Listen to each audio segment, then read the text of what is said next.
Hi, it's me, Sherry Lumboy ng RWGF Philippines. Good morning po sa inyong lahat.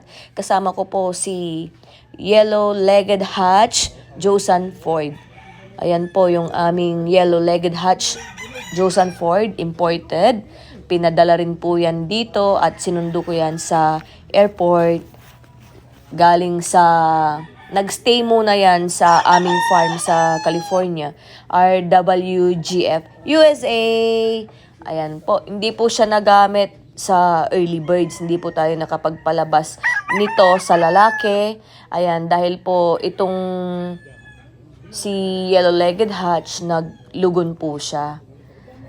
Kaya ngayon lang po magagamit yan sa local.